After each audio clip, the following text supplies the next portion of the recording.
Lovely. Thank you very much. Yeah, so just by way of introduction, I've been in the telecoms industry for about 20, 22, 23 years now. And I think my big break came about when I joined a small company at the time that not that many people had heard of, but that was Skype. So just right time, right place. And I was there through the growth years. Not many people remember we were owned by eBay. That was the original sale of Yeah. Skype. Then owned by Silver Lake, a private equity outfit. And yeah, we then spent a few years gearing up for an IPO, but of course were ultimately sold to Microsoft. Yeah. Um, and really, the origin story for what Orgnet does today and the sort of unique proposition that we've got, it really, the origin story is from that Microsoft acquisition. And when Microsoft were going through that process of acquiring Skype, at that time, I managed the global telecoms team, all the carrier interconnectivity, all the operational components of it. And that consisted of about a $250 million budget. Yeah. And as you might expect when you're being acquired, there are some questions to be asked around how are you managing your budget? Are you doing a good job? How can we do any better? And when we look at the SMS part of the industry, those types of questions that Microsoft were asking were just impossible to answer. Yeah.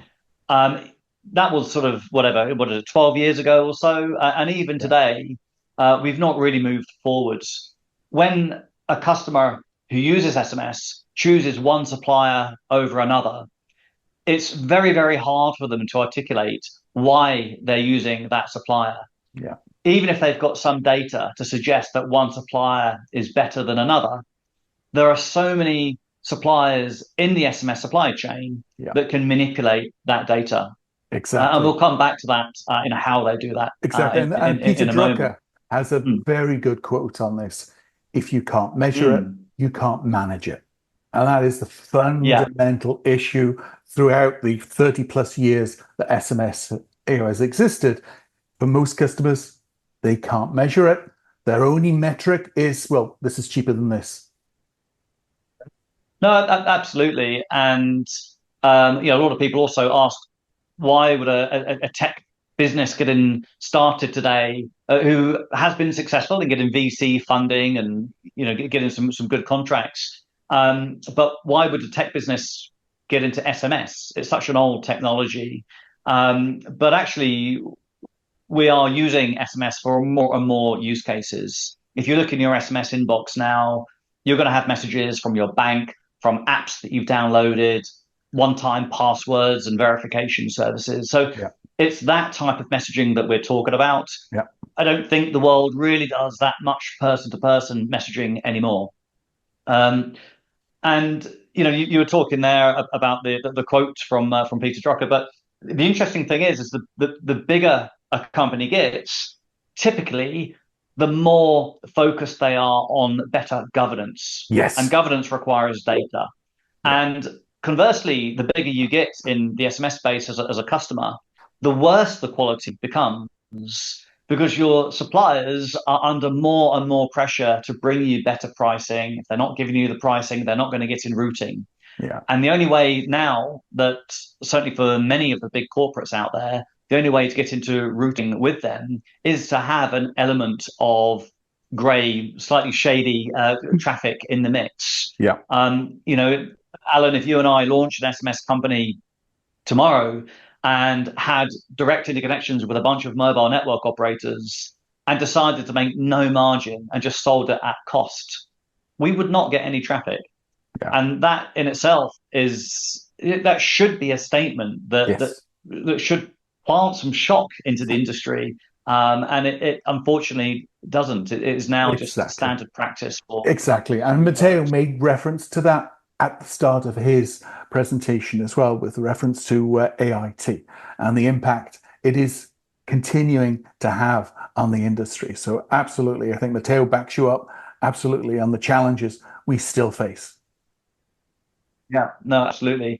And if I could just share one slide very quickly, really Of just course. to emphasize that point. Um, So it's so share. There you go. yeah, so I was just talking about if you're an honest supplier, and if you're if you have an app that's a customer, say a food delivery app, a Yeah. Delivery Hero or Deliveroo type business, and you're getting that slightly lower conversion than you would ordinarily get, probably about 94% normally. But with someone who's generating fake, I'm just going to pick on Deliveroo now, Yeah. for a supplier that's generating fake Deliveroo accounts Yeah. and artificially creating SMS traffic, we call that AIT, artificially inflated traffic. When they're generating that fake traffic, which is now commonplace in the industry, it's endemic. It really, really is. Correct. Um, the issue with the supplier now doing that AIT is that one, they're able to convert 100% of the generated traffic they're doing. So their conversion stats that the customer might be looking at, they're always going to be a bit better than someone who's exclusively using direct connections with mobile operators. So they look better quality. Certainly Yeah. that's a perception. But also they're generating traffic. When they receive that traffic, they don't need to submit that traffic to their supply chain. They can just Mhm. kill it at their switch. Yes. So therefore, any message that they generate is 100% margin. Yeah. And they'll use a proportion of that margin to subsidize the rates. Yeah. So they look like they're better quality and they look like they're cheaper. Yeah. And in actual fact, the opposite it is true. And this is really what Organet has been working on for the last 6 years. We now have um, a proprietary process for understanding the true quality that a customer is getting. And it allows us to effectively do a audit on the supply chain. And this runs in real time. This is a continuous process that runs in the background. Yeah. And then, yeah, then we can put an SLA wrapper around the service to cut out the shenanigans that would otherwise be happening. Yeah. No, it's Um, something that the industry needs because I see at all these industry events. Trust, trust. We need trust. Well, you need to be honest yeah, first before trust comes. And it's having those tools that enable customers to be able to determine honesty from their suppliers. is it? I mean, there's been some activity in the last few years around codes of conduct and things that are asked for from Yeah, a particular supply chain. Um, Personally, I don't think they amount to anything. correct. In certainly some of the forums, even within the MEF, that there's a handful of known fraudsters who are quite active participants in that space. Yeah, It just devalues the entire process. exactly. Um, so, Alan, when you and I were speaking before, we were talking about how can something be made enforceable? How can a code of conduct be adhered to? And essentially police, that there has to That's it. be some sort of governing force Correct. that would determine what's good performance and what isn't. And ultimately, my belief is the only way that a governance model can be imposed in any industry is where either an independent third party or the customer who's submitting the SMS traffic themselves, they have to be able to independently verify the Yes. quality. Yep. So there's no point when you've got a whole bunch of data from different providers and even your own conversion scores, which can be manipulated. It's Correct. not a secure environment. So yeah, the sort of long-term solution that Orgnet have been sort of pushing out to the market Yeah. is that there is some end-to-end encrypted receipts, Yes. and it allows anyone in that supply chain, but particularly the customer who's submitting the traffic, to understand exactly what's going on, Yeah, and then to hold the naughty suppliers to hold them accountable. exactly, Um, exactly. And we see that with the BT Group, with what they've done with their firewall. They have, you have to sign up to that code of conduct. They have liquid damages clauses. So if you're spamming my customer through your traffic, they're going to be fines. Also, public shaming, so that they have a traffic light warning system. So for each of the providers, if they exceed a certain percentage of traffic, then they go up to an amber or maybe a red. You stay in the red for a few days, then all of a sudden the meter's running on what you've agreed to pay in that code of conduct. So I sort of look at where we're at the moment as it's like islands of honesty. I mean, we could consider what T-Mobile in the US did in moving from one provider to another because they just had enough of A2P pumping down to their customers. So, because I think from my perspective, carriers, the bulk of the revenue comes from people paying their mobile phone bills. So they do care about that experience. The actual revenue they earn from A2P SMS is actually relatively small. So as a result, the bias is to the customer and ensuring customer gets a great experience. And over August this year, I yeah, had 13 days with no spam. It was beautiful. But they most probably why turned you off lost your mobile ATP. phone? Or, Pardon? I think they turned off A2P SMS for those 13 days as they transitioned from one provider to another. yeah, And especially at the right, moment yeah. because it's election cycle, so You know, this election spam, it's a real pain. the interesting thing is with mobile network operators and the revenue they get from SMS is it's actually the of all the services you get on your mobile phone, voice, data, SMS Yeah, typically, SMS is the only monopoly they've got. I'm at home now. I'm on O2. I'm on Wi-Fi. My data, I have choices. yeah, I have another, hotspot I could use yeah, for voice. I could use, WhatsApp, or yeah, if I'm really old school, I might use Skype or something. I yeah. have a choice. SMS, I don't. So any breakage in SMS, if some messages that are being sent to me gets leaked out to a nefarious third party, Yeah, if I'm Joe Blogs on the street, if I'm an average person, who am I going to blame? It's either going to be Barclays Bank that might have leaked my messages or the MNO. yeah, But in actual fact, the true blame is somewhere in between. It's somewhere in the supply chain. exactly. And that's where that sort of feedback loop just doesn't exist. So for proper governance, you've got to be able to determine who is in the supply chain and who is at fault if something goes bad. Exactly. Can And I by the comment on way, this? Yeah, go for it, Scott. yeah, please, yeah. Yeah, sorry guys, I was like very quiet in the background. um, I don't have my camera on because I'm on my phone and it's a bit complicated. But Don't worry. yeah, is the sound okay? The quality? Yeah, sound's coming through Okay, great. great. Yeah, I just yeah, Daniel, thanks for kind of the introduction and the detail into kind of what you're working on the AIT topic. As you know, I spent about over a decade working kind of on the aggregator side of that, but dealing with all of those enterprises that you mentioned, including your ex-employer, as you mentioned. Do you think so? One comment on the AIT is that the third piece of it. So, firstly, it inflates one person's performance. That's good. It can get you en route, to put it bluntly. Yeah, It helps with cost competitiveness, i.e., you don't have to deliver a certain amount of traffic, and it still doesn't impact your quality.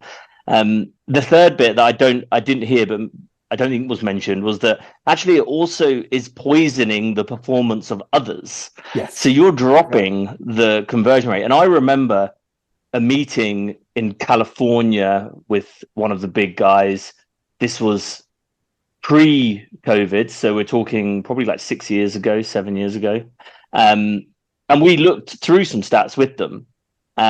And on high traffic days, we had a low conversion rate and other people had higher conversion rates. And it was really interesting. And that was kind of for me, the beginning of my kind of education into AIT. But and I think the question that is coming somewhere in here, Daniel, is what do you think there's a real appetite amongst those?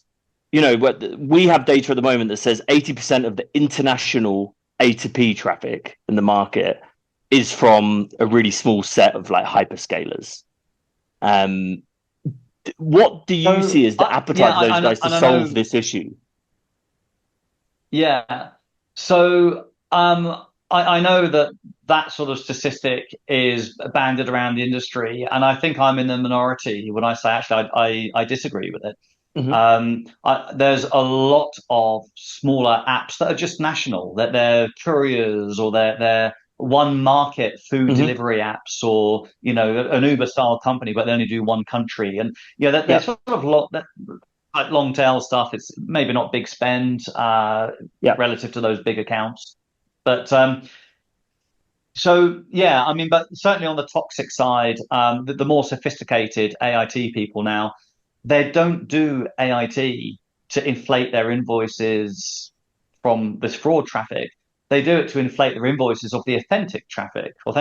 So, to add 2% traffic into the mix and do a successful conversion of that, you're also doing 2% negative on your competitors. So there's a 4% difference in conversion, which is more than enough for most of certainly the bigger companies out there. They will make routing changes over 4% any day of the week.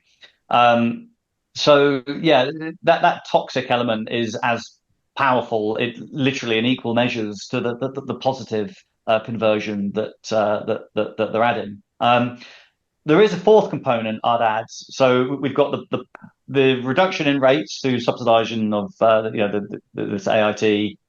We've got the increase in quality for your stuff, decrease in quality for your competitors. The fourth thing, which we see a rapid migration of these AIT people doing, is the authentic traffic.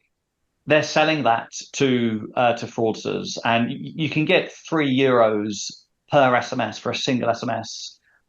For a one-time password, for example, from I picked on Deliveroo or Delivery Hero earlier on, but for both of those companies, if you've got live traffic, you can sell one of those messages through an API for €3. And why would I care if my Delivery Hero one-time password got leaked? Because it should be useless by itself, right? But what they're doing is they're getting hold of that password the same time that I receive the password. They're waiting about a minute, about 45 seconds to a minute. And for most people, they're going to get that password in that time and put it into the app. They're then going to get a call from the fraudster, and they're going to say, "Hi, I'm Dan from Delivery Hero. We see you've just activated your app for verification purposes. The password we've just sent you is 5678. That's a secure one-time password that verifies who I am. We think you've done a typo on your credit card number. Your credit card's in a hung status. Let me take you through security. Don't worry, I've got your back."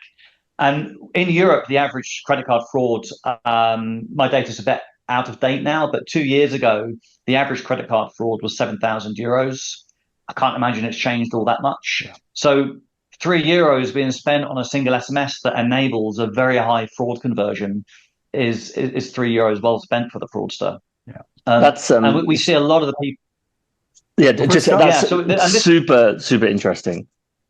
Yeah, and well, that's what I think the real threat is. I wonder whether we've got there's just not enough interest from corporates around blocking AIT at the moment.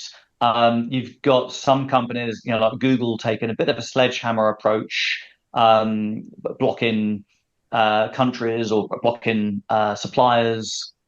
Got other companies just completely moving away from SMS. Yes. We have a solution that fixes this. We have a device authentication service that before an SMS is sent, we can interrogate the device and check it's a real device, check it's not AIT. But the traction we've got from that is just not dramatic enough to change an industry. We're a small company. It's hard for us to shout loud enough about it to get everyone to hear. But my sort of hypothesis at the moment is enterprises, corporates, apps, they're going to have no choice but to take action when they find out their customer data is getting sold. Exactly. And I mean, I'm very pointed about saying when they find out because it's already happening. When they get wise to that, and we're doing demonstrations to companies, and we're actually buying some data ourselves just to say to some of these big apps, Xbox, Delivery Hero, Deliveroo, Bolt. We're saying that you have a real problem that needs to be addressed. Yeah. I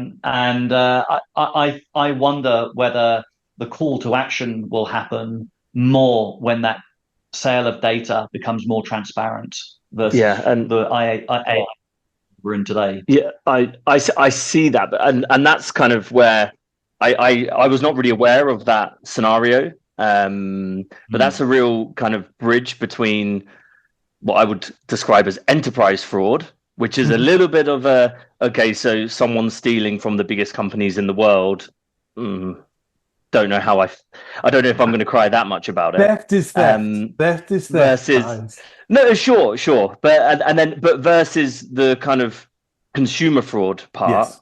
Yeah. Which then becomes, and there's been a load in the news recently with Revolut in the UK, around that consumer fraud piece. And what I mean, less about my opinion, but more about kind of the public perception.